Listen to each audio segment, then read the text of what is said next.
Welcome to the Pint Glass Football Podcast.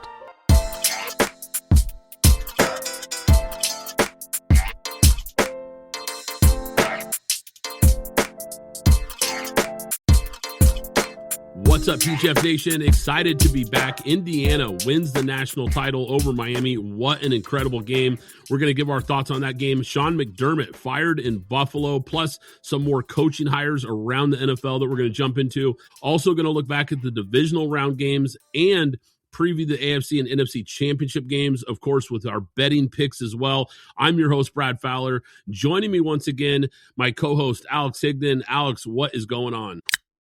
Well, I thought we had I guess I could say it was pretty slow, the championship game for like the first quarter the first half, and then the second half hit. And then once we got to the fourth quarter, it was everybody was game on. And I can say this, as a Raider fan, I can feel comfortable drafting Fernando Mendoza with what he did in this game. I mean, I thought he was incredible. Yeah, you're right, man. He's had a great year. It's going to be a lot of fun to go back and watch more tape on him. Once we get a little closer to draft season, you guys already know PGF Nation. Nobody does the draft like we do. So when we get a little closer to April, it's going to be a lot of fun to take a really close look at Mendoza because we know he's the number one pick to your Raiders, like you said, Alex. But I love what I've seen from this kid too. And I've got some comps and some things we can jump into. But excited to have you back, Alex. Excited to be talking football. Excited about this national championship game, NFL playoffs. Really fun time of the year. And guys, I just have to apologize real quick.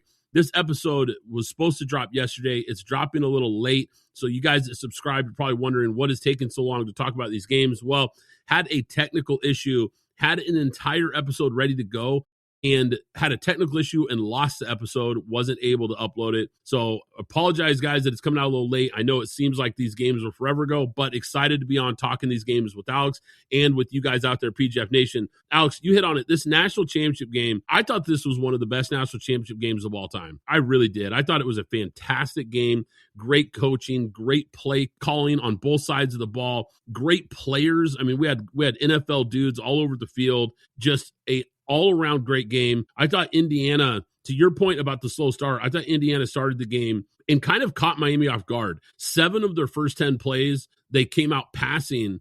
Despite being a heavy run team, despite being a heavy RPO team, I thought they kind of caught Miami off guard, got the early lead. Miami, on the other hand, on first down, I thought was just way too predictable in the first half. They just kept trying to run the ball up the middle multiple times. Got to give credit to that Indiana front. They were really good as far as bottling up the run game.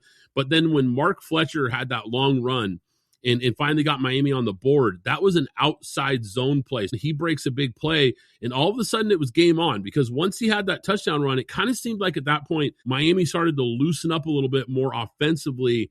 And, outside of a couple big runs, that one included, I thought Miami just did an incredible job just bottling up the run game because that was the one edge that I think a lot of people looked at. The people that were picking Miami were really looking at this big physical offensive line and looking at Indiana saying, okay, has Indiana faced anybody like this? I mean, they've played some really good teams, but this team was big, physical front. How would they handle it? And I thought for the most part, they did a great job in this game. Yeah, I thought they did a great job. I thought Miami did a great job kind of across the board. I mean, there were some touchdowns the touchdowns that they did give up, they were hard fought touchdowns. They didn't give up any big plays or anything like that. I mean, Fernando Mendoza, 16 for 27, 186. I mean, Carson Beck was 19 for 32 for 232, but he had a touchdown. He had that last interception. Indiana ran 45 times for 131 yards for 2.9 average and 2 touchdowns.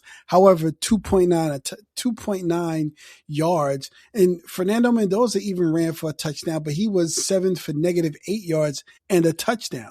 So they really put their foot down. This was really, for the most part, Indiana just not making the mistake that Miami made. They just didn't make any of the mistakes that were made. To your point about the running game with Indiana, they weren't having a ton of success, but they stuck with it. And I think that's really important that Natty and this coaching staff were not going to give up on the run, even though Miami was doing a really good job in their own right of kind of bottling up their run game. Now, Indiana had some big runs in some big key spots in this game, but for the most part, you're right.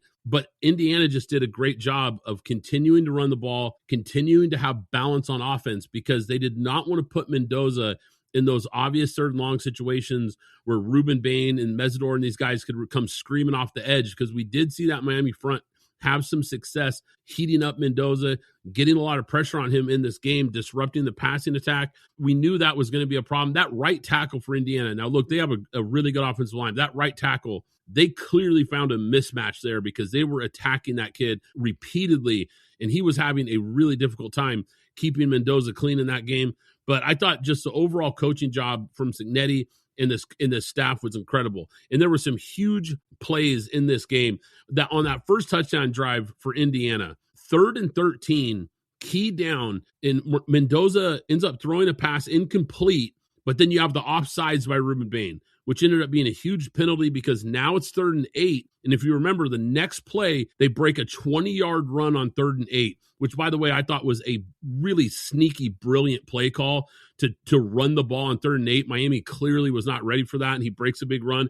That kept that drive alive, and all of a sudden, Indiana takes an early lead. You know, we're talking about a team in Miami potentially getting off the field, forcing a field goal at that point, possibly. Those two plays really hurt Miami in this game early. Yeah, and I will say, and I like the fullback call for the run for the touchdown, and then obviously Fernando Mendoza run, that really was the one that kind of was out of nowhere. So I didn't know what they were going to do for that play, but him running the ball and scoring that touchdown, taking a hit, and then extending for the touchdown. I thought those two plays were excellent. Yeah, and I want to get to that too, because the other thing that I don't know if enough people are pointing out in this game is Indiana was the better team in all three phases. And I have to include special teams here, because that missed field goal from Miami in the first half, I thought was a really big miss, especially in a close game, which this game was close pretty much throughout. That came back to haunt them. And then, of course, the Indiana blocked punt for a touchdown was huge. Yes. So special teams played a big role in this game as well.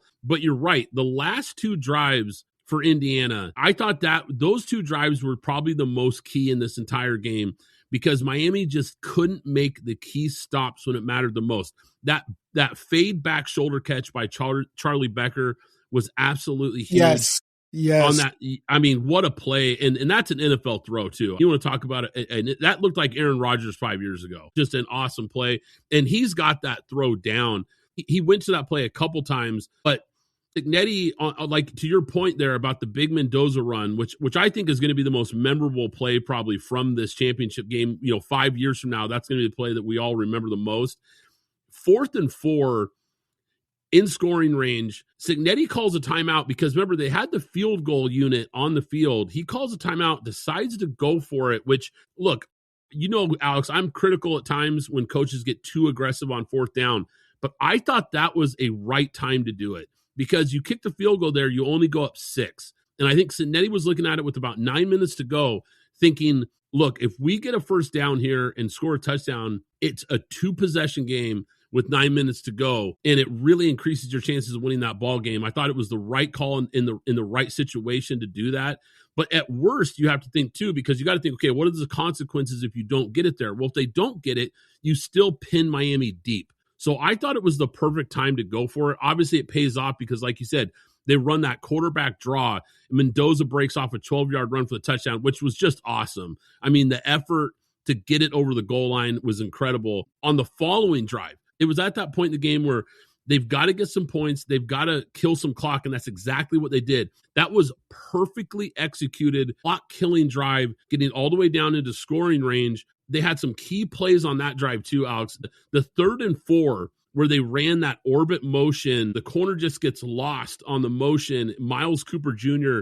out of the backfield, they hit him for 14 yards. 3rd and 7 on that drive, Charlie Becker, again, with the 19-yard catch on a back shoulder fade. And that was a contested catch, really good defense. And that kid just made a heck of a play. It's just the way that Indiana has won all season. Just making the plays in the big moments, whether it was Penn State, whether it was the Iowa game. If you go back to the Oregon game at Autzen Stadium where Mendoza throws a pick 6, Oregon ties the game up in the 4th quarter. And how does Mendoza in Indiana respond? They immediately go on a touchdown drive to take the lead in the fourth. Just the way they've responded all season long in big games, this team just didn't blink, even in tough spots. When they came down at that very last drive that Indiana had the ball, they run it and get 9 yards on first down, and it's 2nd and 1. And all they have to do is pick up 1 first down, and they can kneel to take the win. And they get that false start. And that false start was huge because all of a sudden it backs them up, and Miami ends up getting a stop there, and it left the door open for Miami to get that last drive of their own. And look, they go into hurry up, of course, 2-minute drill. Carson Beck makes some plays. Indiana is playing kind of a soft coverage and trying not to give up the big play, of course. The worst possible time to have a Beck moment. Throwing into bracket coverage, which was a terrible decision to begin with, Alex, but then not a good throw either. I mean, he didn't really give his receiver a chance. But unbelievable finish to an unbelievable season. And what a win for Indiana. And what a turnaround. I know everyone's talking about this, but this is probably the greatest turnaround in the history of college football. I've never seen anything like this. It might be the best turnaround in the history of sports, Alex. But this is Indiana football we're talking about. The losingest program in the history of college football. And in 2 years, they've already climbed the mountaintop. Yeah, and let's also mention that in that stadium, it was 60-40 Indiana fans in that stadium as well. In Miami, even though Fernando Mendoza is like about grew up maybe about 2 or 3 blocks away from Miami Stadium, but in Miami Stadium, Miami, they were the fans. It was I saw all red around that entire stadium, which was a running bet that we had in the space that we shared with everybody else, that Indiana was going to have the bigger audience there. But I want to say this: Malachi Toney, 10 catches, 122 yards, and a touchdown. This guy proved himself and has shown that he's going to be a 2nd or 3rd round slot receiver in the NFL. Yeah, I can't wait to kind of, look, I was just going to say, look at his tape, but look, he's coming back to college football. This guy's a true freshman, so he's even eligible. Freshman. I'm thinking okay, got you. Yeah, no, I just realized that, like, we're going to be talking about him in not this April, but the following April, Alex, before he's ready to play in the league. But you're right. I love him as a pro prospect. Can you believe that kid was a 3-star coming out? Wow. Unbelievable. He had 109 catches, I think 11 or 1,200 yards, and 10 touchdowns as a freshman. That's crazy. Yeah, he was incredible this year. And it goes to show you, like, Mario Cristobal, I got to give this guy a lot of credit because I've been critical at times about his execution in games and sometimes his in-game play calling and in-game decisions at times. I have been critical of some of his coaching. But I thought him and his staff did a great job in this game. I thought they had a great game plan, and they came very, very close to winning a national title. And I got to give him a lot of credit. But the one thing he does really, really well is he knows how to build a culture around the kind of team that he wants to build. He did it at Oregon. Now he's doing it at Miami. And he is a great recruiter and a great talent evaluator. And getting a guy like Malachi Corley, finding a diamond in the rough, who is freshman of the year in college football and just incredible, just tells you that, look, he's not just getting the 4- and 5-star guys. He's able to evaluate players like that and see the potential. So I got to give him a lot of credit. I got to give Miami a lot of credit. Miami had 45 blue chip recruits on its roster. And just to put that in perspective, Indiana had 8. So once again, I can't say enough about what Cignetti has done in his 2 years with the turnaround in Indiana. It's absolutely incredible. I thought, look, big picture here, Alex, unbelievable finish to what I thought was an unbelievable season. I don't think college football has ever been better. The TV ratings broke records across all the major networks. The sport has never been more popular. To kind of put a bow on what Miami did, though, I will say this. That was a tough loss for Miami, but even with an L, I think we can officially say that the U is back. Yeah. Yeah, I feel that going back to last year, what we saw with Cam Ward, and then what we saw this year, and the way that the transfer portal can work. I mean, I think Miami could be right back. Maybe not championship, but they'll be right back in the playoffs next year. Yeah, I think you're absolutely right. And I think especially in the ACC, look, not to take a shot at the ACC, but it's not the Big Ten. It's not the SEC, right? So it is an easier path for them to get there. And he has created a bully in Coral Gables, and he has a team that really plays with a lot of talent. They're not going anywhere. I don't think Indiana, for that matter, is going anywhere either, because they're going to keep getting even better recruits now with all the success they've had. And if Natty can do it with a whole lot of 3 stars, imagine what he can do when he starts getting some 4 and 5 stars on this roster. This got me thinking about this, though, Alex, yes, Miami didn't win the title, but they clearly showed that they were the second best team in the country. And this was the 10th seed in the CFP selection. This was a team that a lot of people had on the fence. We weren't sure all the way up to selection night, Alex. None of us were sure if they were going to get in. There was a debate about them and Notre Dame and, who's going to actually get that last spot. So they kind of, in a weird way, kind of snuck into the CFP.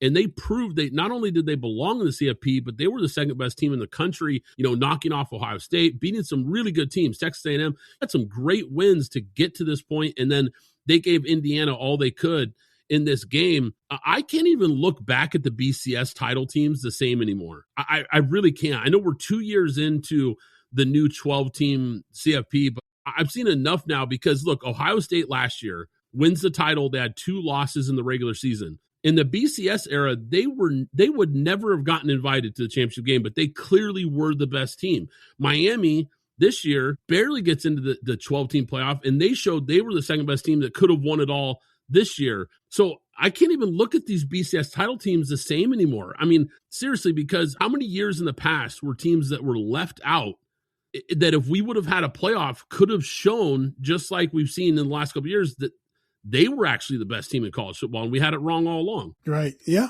absolutely. Now, there is an old saying, Alex, once is an accident, twice is a coincidence, 3 times is a trend. So for all you guys in the southern part of the country, you might want to change podcasts or maybe turn this off because you're not going to like what I'm going to say here. That's 3 straight for the Big Ten, and that's 3 straight, all 3 different teams here. It's getting really hard for the SEC to defend itself in these arguments anymore because not only are they not winning the title anymore, they haven't even played for one in this 3-year span. And the SEC went 2-8 in bowl games this year against non-conference opponents this season. The best program in the SEC, which is Georgia, has not even reached the semifinals for 3 straight years. The Big Ten teams in the last 3 or 4 years have physically dominated SEC teams recently. And we never would have said that back in the day.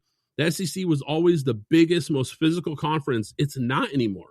And if we want to talk about quarterbacks, the projected, let's say the top 8 quarterbacks next season, 6 of them are going to be in the Big Ten. The Big Ten officially has closed the gap on the SEC and now taken the throne as the best conference in college football. And look, there was a lot of talk this year about, well, the Big Ten's better at the top, but the SEC is deeper. I don't even think that's the case anymore because the middle of the Big Ten has shown that they're better than the middle of the SEC. Iowa, Illinois, both those teams beat Tennessee, beat Vandy in bowl games this year. There was an old perception that the SEC, we all know, was paying players under the table for a long time. And let's face it, now that everyone is paying players openly with the NIL era, it has leveled the financial landscape of college football, and it has completely shifted. Because I know what people are thinking, well, those are just bowl games, and you can make excuses for bowl games. Okay, I get it. Well, over the last 2 years of the CFP, the SEC is 0-4 versus the Big Ten. So we can talk about bowl games and this and that, but those are the most important games. People show up for those, and they're getting crushed in those games too because a lot of those were blowouts. So I still have a ton of respect for the SEC. And look, Texas could win the national title next year, right? And they could kind of start shifting the narrative back. It's completely possible. But right now, as of today, at the time of this recording, it's official, Alex. The Big Ten is holding the throne. I don't know. I'm gonna hold off, and I'm gonna say we'll wait and see. That sounds like coming from a Florida fan, guys. So we will wait and see. But I had to get it off my chest. What a year for college football, Alex. Let's shift gears here. NFL coaching news. We're going to get into these playoff games, the recent divisional games, but there's been some coaching moves, and what a cycle this has become because we've had a lot of firings, a lot of openings, and now we're starting to see some faces and new places here. But like I said, this episode was supposed to come out a couple days ago, guys, so I know some of this news isn't breaking news by any means, but I wanted to give you guys our thoughts on it. Sean McDermott fired by the Bills after their loss to the Broncos in the divisional round. I said weeks ago, anything short of a Super Bowl run, and he was done in Buffalo. I completely predicted this because, look, is he a bad coach? I don't think he's a bad coach, but I think they had kind of shown that this team had plateaued. They weren't getting over the hump. Sean McDermott is just 8-8 in the playoffs. And this is with the most talented quarterback in the NFL. Mahomes is the best quarterback, but let's face it, Josh Allen, you could make a strong case, is probably the most talented player at his position in the league. In his prime, and you're 500, I understand the move. I understand why they moved off of him. And if you look historically, Alex, every coach and quarterback combo that has won a Super Bowl, they did it in their first 5 seasons. And this Buffalo Bills team just repeatedly fell short in the playoffs. 4 divisional round exits in 5 years. You look at what happened in Buffalo. You did predict that. I think the one in Pittsburgh was a little bit of a. I don't think we expected that one. I don't think we saw that one coming. I think we saw it coming within the next 3 years, but I didn't think we saw it coming right now. Mike Tomlin, stepping down and then taking a year off. So it's going to be interesting to see what they do there. And then also you have the guy that actually just got a job in Harbaugh that just got a job in New York. When that story broke, I talked about it here on the show, and I'm curious your thoughts, Alex, because we can jump back to that for a sec. I thought the John Harbaugh hire in New York was an absolute home run. I think he's the perfect fit because this is a guy who comes in and is a culture builder, a proven commodity, which, let's face it, if you go back to the Giants, their last 10 years have been rough. They've looked a lot more like the Jets than the Giants, right? We know they have this rich history. We know they've got the Super Bowl rings and all that, but it's been a minute now since this has been a good football team. They have 2 winning seasons in the last 10 years. That's it. And it's been a lot of 3-win seasons, 4-win seasons, a lot of top 10 draft picks, right? So this team has really fallen on hard times. And it really comes back to one thing. They keep missing on the head coaching hire. They decided to move off of Tom Coughlin. And once they moved away from him, because he had a couple down years, after the second Super Bowl win, he had a couple down years and the Giants moved on. And it has been a mess ever since. They have continually missed on guys, Pat Shurmur and McAdoo and Joe Judge. Now Dayball is out. It just became a revolving door of misses at the head coaching position. And it just goes to show you that a once very stable, very well-run franchise can really get bad quickly once you start missing on the most important position outside of quarterback is head coach, right? And so you've got to get that right. And so I think the one thing they did not want to do was go back and try to hire another young up-and-coming coordinator, an unproven guy, which, look, I'm not against that model, but I think for this particular situation, they're kind of going back to the future here, so to speak, because if you remember when they hired Tom Coughlin, he was a successful head coach in Jacksonville. He already had a nice track record of success as a head coach, an experienced guy. He comes to New York and has a lot of success in New York and gets 2 Super Bowl rings. I think they're kind of looking at this like it's time to kind of go back to that model. Go get a proven winner. Go get a guy who can build a culture and knows how to do this job already, not somebody that's going to learn how to be a head coach with a young quarterback who's trying to learn how to be a franchise quarterback at the same time. I just don't think that's the right recipe. And I don't think they thought John Harbaugh would be available. So they ran to the phone to get him on the line, and I think they nailed it. I think this is a perfect fit in New York. I'm going to push back a little bit on that because I think looking at what he did with the Ravens says a lot about maybe what he can do with the Giants. And what I mean by that is the Ravens, they hit everywhere. They hit on their coordinators. They hit on defensive and offensive coordinators. They hit on the head coach. They hit on their the GM. So they've hit, and they hit on their owner. They've hit every single place in that organization. If you look at this team, I think they may only have, if I'm not mistaken, I think they only have 10 losing seasons, and I think they only have 4 or 5 where they only won 5 or less games. So this is a very good team, and they only won 5 or less games one time. I don't know if the Giants have that GM in place to do what needs to be done, and I don't know if Harbaugh can draft on his own as well. So there's a lot of questions that I have. There's not that Eric DeCosta, there's not a Nazi Newsom. There aren't those stalwart pieces that are in place to take this guy on. And now he's come in and he's probably going to have a little bit more to say when it comes to drafting. So it's going to be interesting. It's not that I believe he's a bad coach. I just don't know if this organization is set up to bring him in. I still have major question marks about Joe Schoen as a GM. He's had some nice hits. He's also had some glaring misses. I do think the Giants have some nice foundational pieces to build around. With the defensive line, you've got a really good young wide receiver who looked great before the injury coming back, and Malik Neighbors, Gadabo coming back. And Jackson Dart is a guy that looks like a young franchise quarterback in the making. So you look at some of the pieces in place here. Is it a complete roster? No, but I think there's enough to work with here that Giants fans could be excited.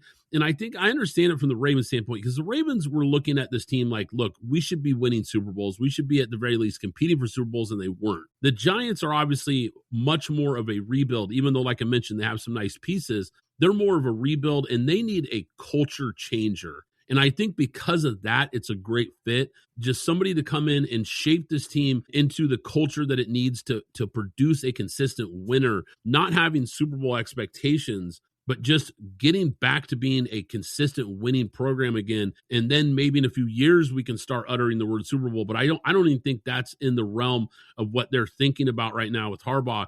They're thinking, look, 4 or 5 years from now, hopefully Harbaugh is bringing a trophy home. I think they're thinking, just get us back to being a stable winning franchise again, because it has gone so far off the rails. I think they're just looking for a guy to get them back to what they were, in the Coughlin era, right? A team that was buttoned up, played hard, won a lot of games.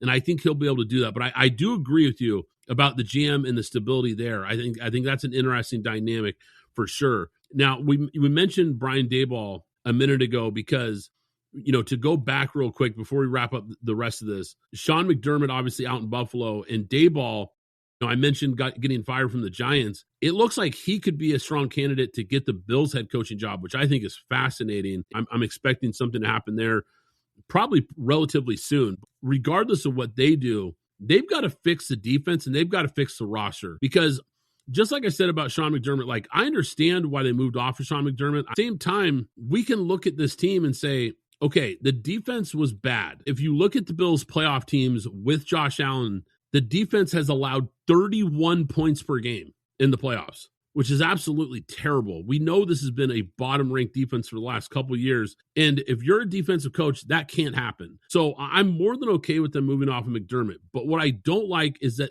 not only do they retain the GM and Brandon Beane, they promote him and start acting like this guy is great and somehow it was all McDermott's fault, which I don't agree with at all. I think Brandon Beane has been a very poor general manager. Brandon Beane has drafted 56 players in Buffalo. Only 2 of them have even made a Pro Bowl. Teams need to look at the GM and the coach. Yes, we can understand the coach because we can see a little bit more of what he does from day in and day out. But when you get to the GMs, we've had this conversation about the Chiefs recently. It's only because they're winning he's still employed, but we've talked about that. You can miss on a lot of players. I would in a sense bring this up with perhaps the 49ers too. There's a lot of teams that we could look at where it's like, yeah, okay, fine, you want to move on from the coach, but what about the GM? Because is he getting him the players to succeed at the highest level that they can succeed in? I think it's a very valid point because, look, no GM bats 1,000, right? You're going to miss on guys, but you got to hit enough that you can look at the roster and have some real star power. When I look at this Bills roster, outside of Josh Allen, James Cook, and Deion Dawkins, find one player that's a true elite player, an A-graded player. Those guys are A players, right? Find one other guy in this roster, offense or defense, that you could look at and be like, that guy's an A player. Because I can't find one on this roster anywhere. Right. And I guess you'd be looking at one if you said Greg Rousseau. He's, maybe a B+ player, maybe not an A player. Right. And that's a good point because they do have a lot of B+ guys, a lot of B- guys. And then quite frankly, they actually have a decent amount of just C+ type guys too. And it's just not good enough. And we talked about it. Look, we'll get into this game in a minute here. Josh Allen did not play good in the divisional round. There's no excuse, for his play. But at the same time, I said this weeks ago, Josh Allen might be a Super Bowl level quarterback, but his team is not. I think it's the worst roster by far in the playoffs. If we just go look at all the teams, well, maybe Pittsburgh, but I digress. The point is this was not a team that you can look at just on paper and say, that looks like a Super Bowl roster. Their roster does not look anywhere close to the level of some of these elite teams like a Seattle, LA, even Chicago, I think has way more talent. Jacksonville, a team that they beat in the wild card round, I thought has a better roster than this Bills team. So, you can just go down the line. They've got a lot to do here. They've got a lot to fix in Buffalo. So before we shift gears and talk about these games, Alex, I do want to get your thoughts, though, because we've had a couple other coaching hires quickly here. Tennessee Titans hired Robert Saleh. The Dolphins hired Jeff Hafley. Falcons are bringing in Kevin Stefanski. Give me your thoughts on those hires. What do you think about those? I think the Kevin Stefanski to Atlanta, I think this offseason, we're going to have a real conversation about Atlanta. So I'm glad you brought that one up, because I think the Stefanski hire in Atlanta makes a lot of sense, right? You bring in a guy that's a proven head coach, a guy who's very respected around the league, even though he had done quite a bit of losing in Cleveland. But I think something I talked about recently on the show, Alex, was, and we just mentioned it, so I'll tie it all together here. We just talked about how Stefanski gets let go in Cleveland, but how does Andrew Berry still have a job? I mean, this is a guy who signed Deshaun Watson to $1 trillion deal and has done nothing but build a piss poor roster in Cleveland. And somehow Stefanski is the guy they want to move off of. Now, the one thing I will say, Andrew Berry did have a very nice draft class, this last rookie class. He did hit on that one, and maybe that saved his job. I don't know. But if you look at his resume as a GM, it's not very good. Andrew Berry has not been a very good GM, and I don't think it's Stefanski's fault that this roster was not competitive. I think there was a reason Stefanski was a hot name in this coaching cycle, because I think people around the NFL do respect him as an offensive mind and as a great head coach. Maybe not great, but as a very respected high-level head coach and a very good offensive mind. And when I bring up offense, because, of course, Atlanta, with all those weapons, we've kind of just been waiting to see, can they get the guy that can unlock the offense? Too much firepower for them to be this average. Obviously, there's question marks at the quarterback position with Penix coming off of the injury. Still hasn't really proven himself in the league, even though he's flashed. But I do like the hire on paper. I think it makes a lot of sense. Dolphins hiring Jeff Hafley. Look, I like Hafley and what he did in Green Bay. Had Green Bay looking like a championship defense at one point. Before Micah Parsons got hurt and some other key players, before the injuries, Green Bay in the middle of the year, I thought looked like the best team in the NFL. Now, it fell apart at the end of the season, but that defense was playing really, really good. Now, is he going to be a great head coach? I don't know. I think Miami's got a lot of holes. I think it's a heavy rebuild. I don't know about that hire. I guess we'll just have to wait and see. I want to get your thoughts, though. Titans hiring Robert Saleh, because this is another team. I understand Robert Saleh taking this job from the standpoint of he had a great defense in New York when he was a head coach, and he's shown as a defensive coordinator, he clearly knows that side of the ball. But the thing that led him to his demise in New York was the offense couldn't get it right. And it starts and ends primarily with the quarterback position.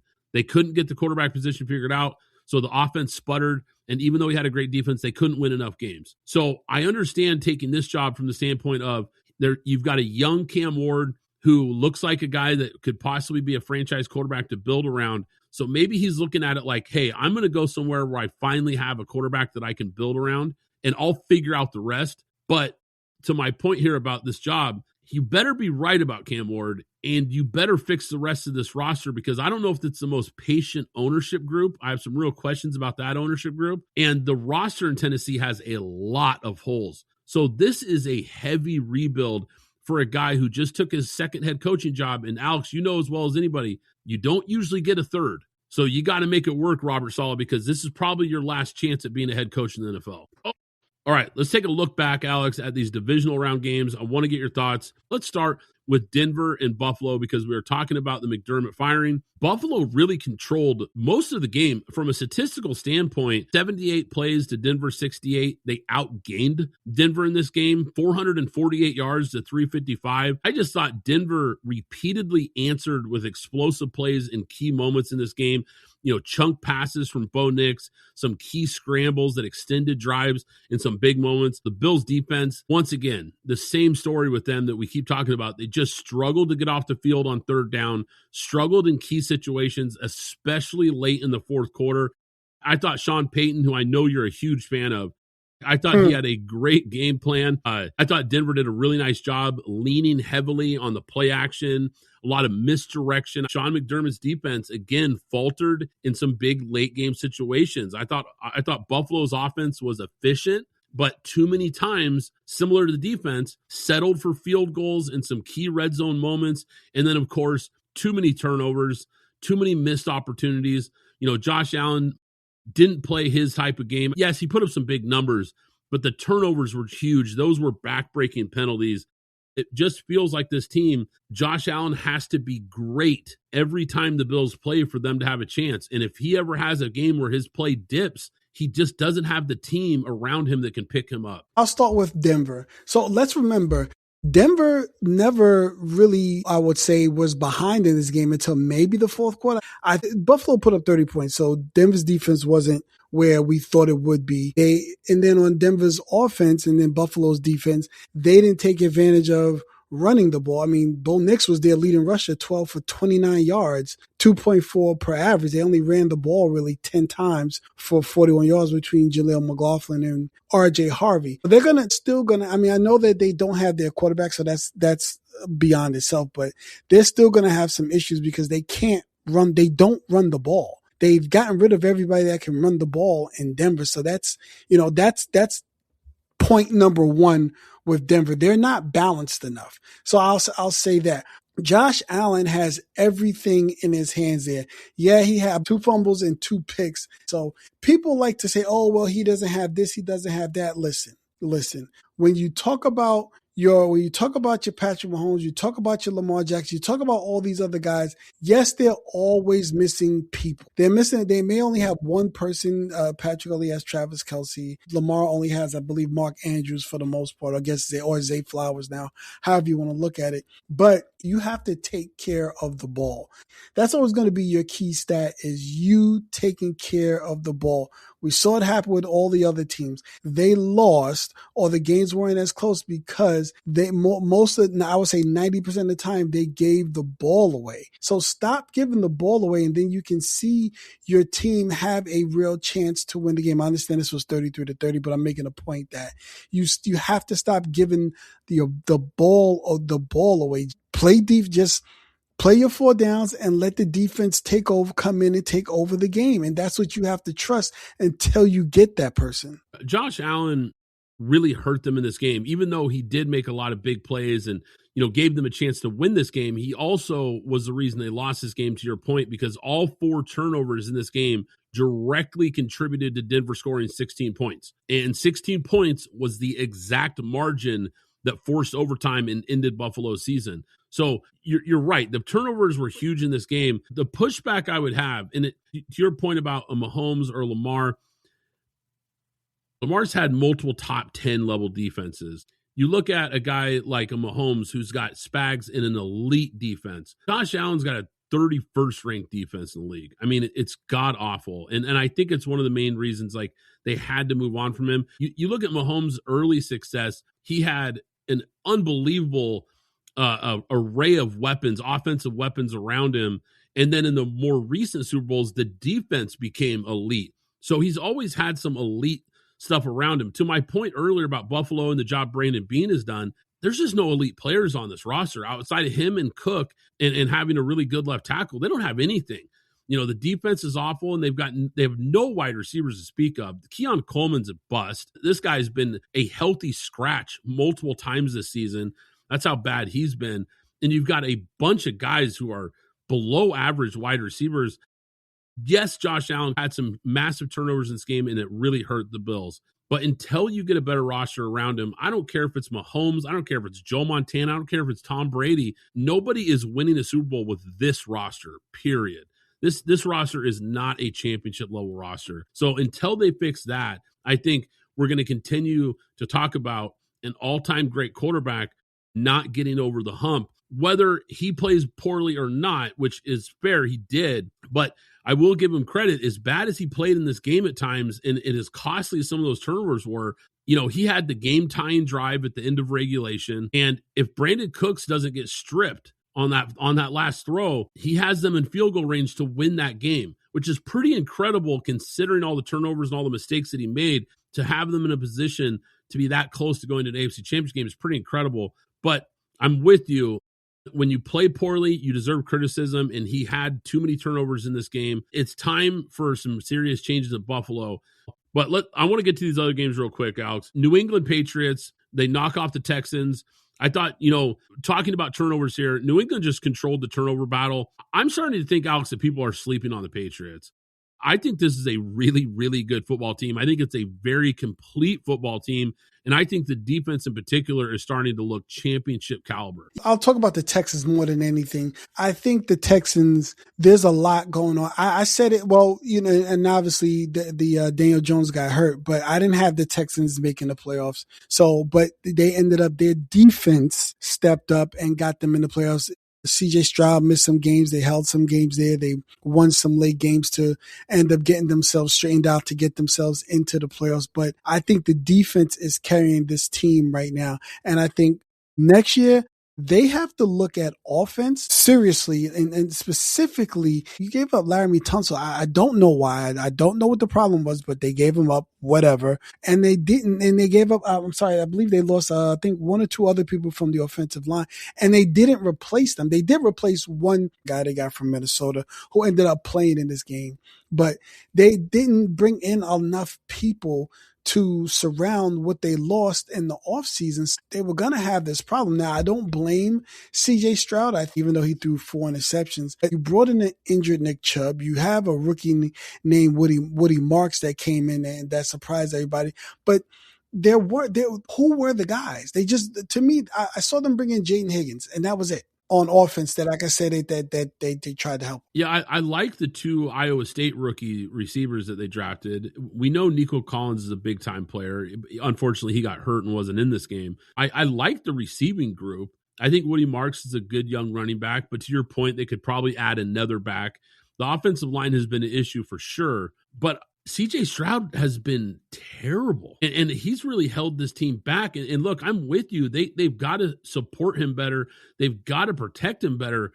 But the turnovers have been an issue. I mean, that Pittsburgh game, what did he have? 3 or 4 turnovers in that game. And then he has another multiple turnover game against New England. The defense, you're right, has been really lights out. That Texans defense was the number 1 defense in the NFL, I think, hands down this year. And the offense just kind of held its own for the most part, but they absolutely crapped the bed in the playoffs. If their offense was even halfway decent, they'd probably win this game against New England because their defense gave them a chance. But the offense was so bad and just continued to turn the ball over so many times in this game that they just couldn't get anything done. When you're playing in these divisional round games, you're playing against some of these better teams, you just can't afford to turn the ball over 3 or 4 times. Like we were just talking about with Josh Allen. When you're playing a number 1 seed, a number 2 seed, you can't turn the ball over 4 times in a game and expect to win. So CJ Stroud struggled under pressure in this game. Through that pivotal interception that really flipped the momentum in the second quarter, that's when it kind of felt like New England took control of this game. I thought the Patriots from what they did, from what Josh McDaniels has done with this offense and Drake May, look, they didn't put up like big gaudy numbers, but I just thought they were methodical. I thought they had some nice, long, sustained drives with a really nice balance of run and pass. And defensively, I mentioned New England's defense. I'm not sure they're not getting slept on. I think everyone's talking about Seattle's defense, and everyone's talking about how good Denver's defense has been, some of these other teams, but New England's defense is for real. And I thought they did a great job disguising blitzes, rotating coverage. They had Stroud holding onto the ball too long. He was confused where to go with the ball, and that was a big part of the turnover battle too. Yeah, and I think also New England, they steadied their run game. game. I know that Travion Henderson's kind of been the go-to guy, but I think they got better runs from Ramondre Stevenson in that game. And then they have a bunch of guys out there. I know they have Stephon Diggs out there, but Keyshawn Butte, Demario Douglas. But they had a couple of other guys out there that made some plays as well. I like the rookie Kyle Williams. They've got some guys for sure. I think this team, they've been one of the stories of the NFL. I mean, no doubt. The turnaround that they did this year, you look at what New England did with Vrabel this year, you look at the turnaround that the Bears had, you look at the turnaround that the Jaguars had. There were some great stories in the NFL this year with new coaches really turning teams around quickly.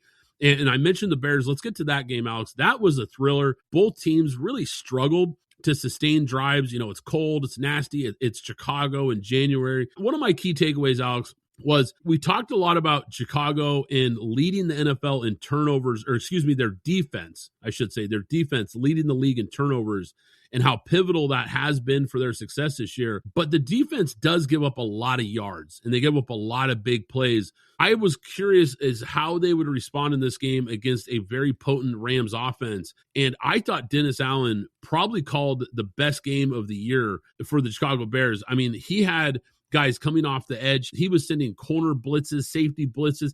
He was disguising coverages. He did a great job limiting this Rams team and giving Chicago a chance in this game. Yeah, and I have to say, looking at Caleb Williams in this game, I'm still in shock of how he got that last play off to wide open Cole Kmet in the end zone, because I saw it and I was like, oh, he just threw it up. And then I saw where the play was, where the defenders were and where Cole Kmet was. And I said, what the hell just happened? What did we just see just happen here? And it's like some of his plays are his plays. Look, he has that throw, which you just mentioned it and everybody knows exactly what you're talking about. The fourth down throw, the key throw where he immediately gets pressure, starts backpedaling and running away from the defense almost 20 yards in reverse, and then fires an absolute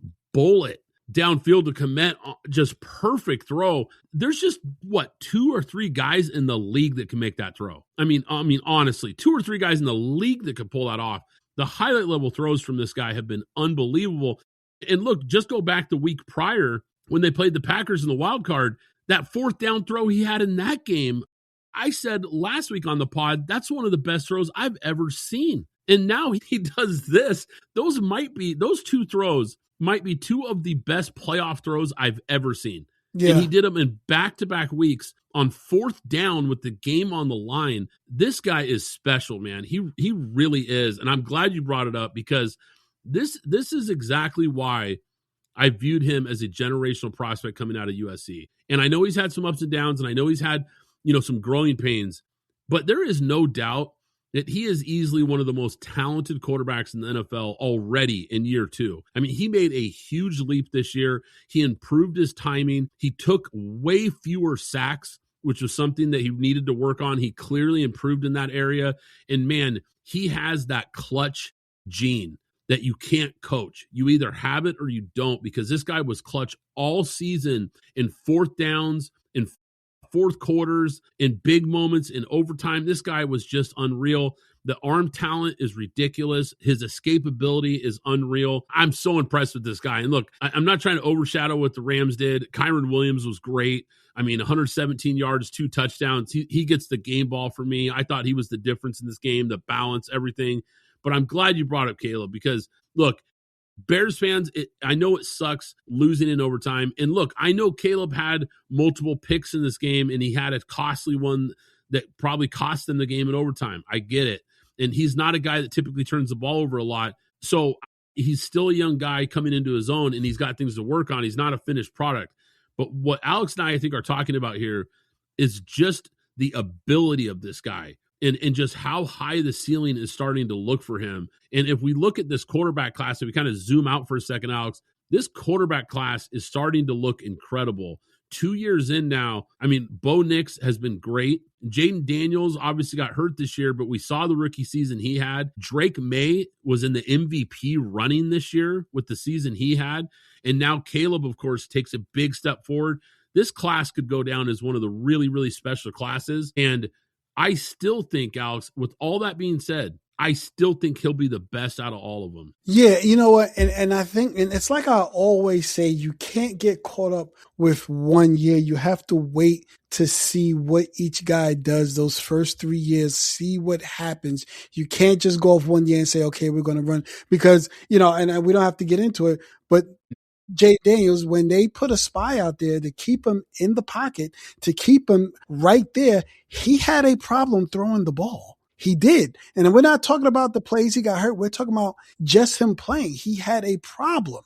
This is what happens. The defense catches up with you in an off season, and then you have to figure it out. If you're good that first season or the other way around, they're going to catch up to you, and you're going to have to figure it out. So we'll have to see what he comes back with next year. But yeah, I like Caleb Williams a lot, and I like that he doesn't talk. He has the same, whether he's winning, he looks the same on the sideline. Whether he's losing, he looks the same on the sideline. Yeah, it's a great point. Let's wrap it up with the last game. Look, I'm not going to lie. This game turned into kind of a snooze fest. The Seattle Seahawks 41, San Francisco 49ers 6. Absolute beatdown in the NFC divisional round here. Look, I think it started early, right? Rashid Shaheed, that 95-yard kickoff return, that touchdown on the opening play, I think it just set the tone. And I think we all kind of felt like, okay, this could be a long day for the 49ers, and it ended up being that way. Seattle's defense just overwhelmed the 49ers offensive line. Purdy was under pressure. They couldn't get the run game going. They really couldn't get anything going. It was just smothering. And, as far as Sam Darnold, he didn't really need to be great in this game because the defense just played so good. He was just kind of a role player in this game. Seattle's defense, they constantly were getting short fields, great special teams. Actually, I thought their special teams was dominant in that game. The defensive front for Seattle was so impressive. They controlled this game. I'll just say this, Alex, before I get your thoughts. I still think it's pretty amazing that the 49ers even made it this far with all the injuries they dealt with again, which is crazy because it's been a couple years in a row now. But so many injuries for this team to have the type of season they had, losing Purdy for multiple games, their best two defenders, Bosa, Fred Warner missing games, the offensive line, Brandon Ayuk not playing, on and on and on. For them to be in this position is pretty impressive. I just think they were outmanned in this game. And I just think they ran out of gas. Yeah, I actually didn't think you were going to go over this game. I thought we were going to skip it because it was 41-6. I mean, this game was told from the first kickoff. I mean, I don't think the 49ers had a chance, and I think all their injuries finally caught up with them, and we saw what happened. Before we wrap it up, Alex, AFC Championship game, New England Patriots at Denver Broncos. Denver's offense is now going to have backup quarterback Jarrett Stidham. The Bo Nix injury, like we mentioned, just devastating after such a great year for him. That's got to be really tough, getting your team to this point and not being able to play. I don't know how Denver gets it done with a backup quarterback. I mean, look, unless Denver's defense is good, that's a good group. If their defense, I think, is going to have to play lights out in this game, and I think they're going to have to take the ball away multiple times to give Denver a chance in this game. On the other side, I talked about it earlier, I think the Patriots defense has been so good, especially in the playoffs. They've only given up 2 touchdowns in the playoffs, Alex. I mean, unbelievable. I think we really, as fans, got robbed of Drake May versus Bo Nix playing for a trip to the Super Bowl. Both from the same draft class. We just talked about this great draft class. That was supposed to be the matchup. So it's really, really disappointing that we're not getting that. But I want your thoughts here. What do you like here? Because I think, like I said, Broncos probably have the best pass rush in the NFL. Maybe them or the Texans. They had 68 sacks this year. I think they have to heat Drake May up. I think they're going to have to force him to make mistakes. The one key thing I will say here, Alex, there's one key spot that I'm circling in this game. Patriots rookie left tackle Will Campbell, first-round pick. They took him 4th overall out of LSU this year. He's been getting exposed in the playoffs. He has struggled. And so that's a spot where I'm looking for Denver to attack his side. But with that being said, I like New England here. I think they're going to win, and I'll take them to cover from a betting standpoint to cover the 5.5. Yeah, I mean, I don't think there's much to say here. They don't run. Broncos don't run. In my conversation will all be about the Broncos offense. They don't run the ball. They don't pass. They're not going to be able to pass the ball. So I'm going to give this to the Patriots all the way. Yeah, and to your point, Alex, before we move on, I think with the backup quarterback, they better find a way to run the ball. because this Patriots pass rush, you don't want to get Stidham in 3rd and longs. You know, you don't want this guy. He's never started in the playoffs. He hasn't even started a game in the league in years. You know, so very little starting experience in general, and you've got him coming into this huge stage. You better run the ball, Sean Payton. You better design a game plan to take some pressure off him, which I think is they're going to have to be able to run the ball because, like I said, if you just let this New England defense tee off on 3rd and long, it's going to be a long day for them, especially with how good that secondary is for New England, which is outstanding, and the pass rush. I think this game could get ugly for sure. NFC Championship game, this is the heavyweight fight, though. This is the matchup that everyone's excited about. Look, going back, I looked at this matchup closely because we know these are NFC West rivals. Both home teams won both matchups this season. And if you remember, Week 16, that Thursday night football game, might have been the best Thursday night football game of the entire year. That was a great game. If you remember, Alex, the Seahawks erased a 16-point fourth quarter deficit and won in overtime. Rams had a big lead. Seahawks made huge plays. I think if I remember right, that a punt return and just some big plays to get back in that game. And this is a classic matchup of the number 1 scoring offense in LA versus the number 1 scoring defense in the Seahawks. This is going to be really, really fun. And if you're wondering, historically, the number 1 defense has won versus the number 1 offense in 7 of the prior 8 matchups in the playoffs or Super Bowl.